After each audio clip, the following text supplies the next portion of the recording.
कालपासून अशी चर्चा होती की हार्दिक पांड्याला कॅप्टन न करण्यामागे गौतम गंभीरचा निर्णय आहे किंवा गौतम गंभीरच हार्दिक पांड्याला कॅप्टन करू इच्छित नाही। परंतु आज तर दुसरीच माहिती समोर येते आणि हार्दिक पांड्याच्या कॅप्टनशिपला गौतम गंभीरचा विरोध नसून तर तो विरोध आहे रोहित शर्मा आणि अजित आगरकर यांचा।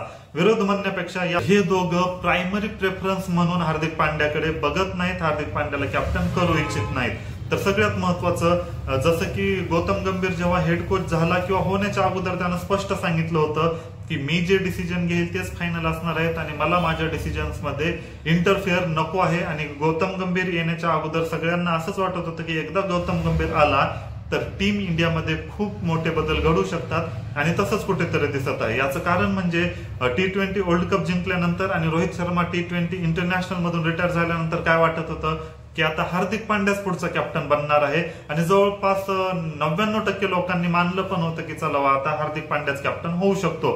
परंतु जसं की गौतम गंभीर आल्यावर मोठमोठे बदल होऊ शकणार होते याचा पण अंदाज सगळ्यांना होता आणि आता कुठेतरी तसंच होताना दिसतंय।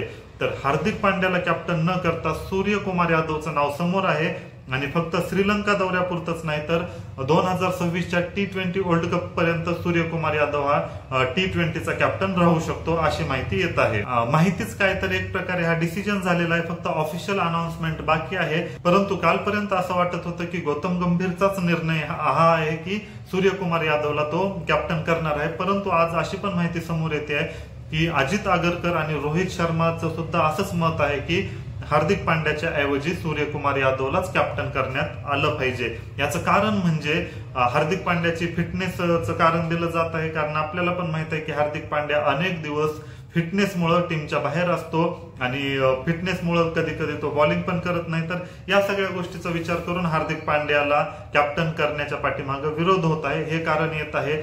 असं जरी असलं तरी गौतम गंभीर आणि सूर्यकुमार यादव हे KKR पासून सोबत खेळलेले आहेत, तर सूर्यकुमार यादवला एक ऍडव्हान्टेज त्यासाठी पण मिळू शकतो असं पण मानलं जात आहे। आणि दुसरी गोष्ट, सूर्यकुमार यादवला खूप चान्सेस गौतम गंभीरनं KKR मध्ये पण दिलेले होते किंवा एक प्रकारे तुम्ही असं म्हणू शकता की सूर्यकुमार यादवचं टॅलेंट सगळ्यात अगोदर गौतम गंभीरनंच ओळखलेलं होतं आणि आता पण सूर्यकुमार यादववर तो विश्वास ठेवून 2026 पर्यंत त्याला कॅप्टन करू शकतो, हे पण कारण मानलं जात आहे। आणि सगळ्यात महत्वाचं आता रोहित शर्माचं विरोध करण्याचं कारण काय आहे तर टीम इंडियामध्ये जेव्हा पण कॅप्टनचा निर्णय होत असतो तेव्हा सगळ्याच प्लेअरचं मत घेतलं असतं, जे सिनियर प्लेअर आहेत किंवा जे पहिला कॅप्टन होता, म्हणजेच आता T20चा अगोदरचा कॅप्टन कोण होता, रोहित शर्मा, तर त्यांचं सुद्धा मत विचारात घेतलं जातं आणि जेव्हा त्यांना मत विचारलं असेल तेव्हा रोहित शर्मानं कुठेतरी सूर्यकुमार यादवला प्रेफरन्स दिला असेल असं। तर याचा अर्थ असा नाही की रोहित शर्मा हा हार्दिक पांड्याच्या विरोधात आहे, कारण T20 वर्ल्ड कप जिंकल्यानंतर तुम्ही त्या दोघांचं एकमेकाचं प्रेम तर बघितलेलंच आहे। इव्हन रोहित शर्मानं हार्दिक पांड्याला किस सुद्धा केलं होतं, या सगळ्या आपण गोष्टी बघितलेल्या आहेत। तर जेव्हा पण अशा प्रकारचा निर्णय घेतला जातो तेव्हा ते सर्वसमावेशक असतो, सगळ्यांना विचारात घेऊनच निर्णय केला जातो। म्हणून आता फक्त गौतम गंभीरला ब्लेम देण्यापेक्षा एक ओव्हरऑल बघायला गेलं तर सर्वांचाच असा विचार आहे की सूर्यकुमार यादवलाच कॅप्टन करायला पाहिजे।